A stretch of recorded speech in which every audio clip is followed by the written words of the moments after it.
সস্তা জনপ্রিয়তা নয়, পদ্মা ব্যারাজ ও তিস্তা প্রকল্প বাস্তবায়ন সরকারের অঙ্গীকার। গাজীপুরে প্রধানমন্ত্রী সীমিত সম্পদের সঠিক ব্যবহারে দেশকে উন্নত করার প্রত্যাশা। তারা হয়তো বড় বড় কথা বলেছে, কাজ যদি কেউ করে থাকে সেটা বিএনপি করেছে। এই বিএনপি সরকার পদ্মা ব্যারাজের কাজেও হাত দেবে, ইনশাআল্লাহ তিস্তা ব্যারাজের কাজে হাত দেবে।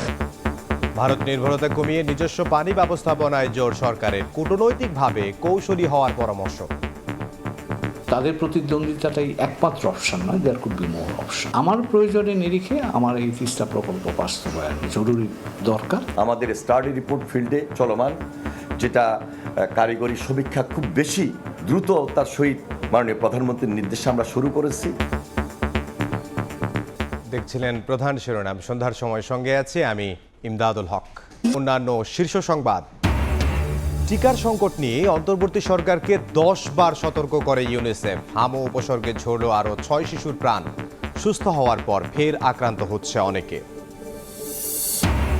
এক বছরে ধর্ষণ বেড়েছে 27%। পল্লবীতে শিশু হত্যার দায় স্বীকার করে মূল অভিযুক্ত রানার জবানবন্দি। বনশ্রীতে মাদ্রাসার টয়লেট থেকে শিক্ষার্থীর লাশ উদ্ধার। 17 বছর রাজপথেই ছিল বিএনপি। ভয় দেখিয়ে লাভ নেই। 11 দলকে মির্জা ফখরুল। সংবিধানের ধোয়া না তুলে মানুষের নিরাপত্তা নিশ্চিতের দাবি জামায়াতের।